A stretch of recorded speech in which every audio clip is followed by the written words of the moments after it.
সরল করার ক্ষেত্রে আমাদের তিনটা সিস্টেম অবলম্বন করতে হবে।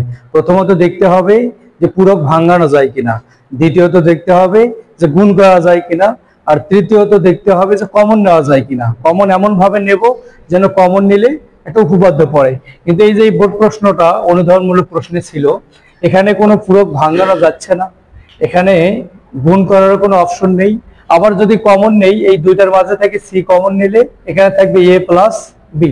তাহলে এ প্লাস বি কোনো উপপাদ্য নেই, মানে উপপাদ্য প্রয়োগ করা যাচ্ছে না। উপপাদ্য প্রয়োগ করা গেলে তখন কমন নিতে হবে।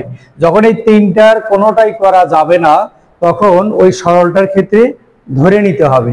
আর ধরে নেওয়ার সিস্টেমটা হচ্ছে, যে চলকটা থাকবে না, যদি তিন চলক বিশিষ্ট কোনো ইকুয়েশন হয়, তাহলে যে চলকটা থাকবে না ওই চলকের সাথে ওই চলকের পূরকের যোগফল ধরে নিতে হবে। আমরা জানি কোন চলকের সাথে ওই চলকের পূরক যোগ করলে তার মান কি 1 হয়ে যাবে। তাহলে এখানে এ বির সাথে নেই কি সি, তাহলে এই জায়গায় সি ধরতে হবে।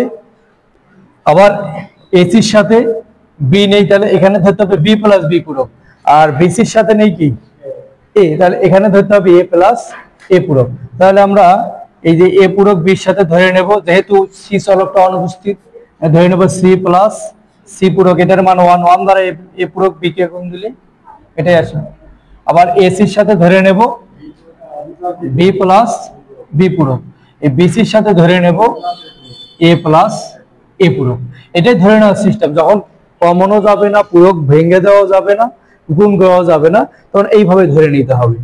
এবার গুণ করে দেব, এ পূরক বির সাথে সি গুণ এ পূরক বির সাথে সি পূরক গুণ। এই ডটটা দিলেও চলবে, অ্যান্ড চিহ্নটা দিলেও চলবে, না দিলেও গুণ বুঝাবে।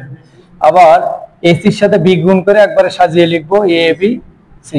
এসির সাথে বি পূরক গুণ করলে এ বি পূরক সি। বিসির সাথে এ গুণ করে সাজিয়ে লিখবো এ বি সি। এ পূরকের সাথে বিসি গুণ করলে এ পূরক বি সি। সবগুলো পদকে গুণ করে নিলাম। এখন দেখব এই যে এ পূরক বি সি, এখানে একবার একটা আছে, এই যে শেষ পদে এ পূরক বি সি, এই দুইটার মধ্যে একটা নেব। কারণ আমরা জানি একই জাতীয় চলক একাধিকবার যোগ থাকলে দুইটার মধ্যে একটা লেখা যায়। তাহলে আমরা এখানে লিখবো এ পূরক বি সি। এখানে এ পূরক বি সি পূরক ঠিক থাকবে। আবার দেখি এই যে এ বি সি, এই যে এ বি সি দুইটা আছে, দুইটার মধ্যে একটা নেব A B C. A B পূরক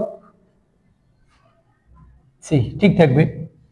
এবার কমন নেই, দুইটার মধ্যে থেকে কমন যাবে কি এ পূরক বি।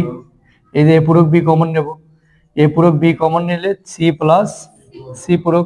এই দুটোর মাঝে এসি কমন যায়, এসি কমন নিলে থাকবে বি প্লাস বি পূরক। এটার মান 1, এটার মান 1, তাহলে বাকি থাকে এ পূরক বি, এখানে এসি। এটাই অ্যান্সার হবে।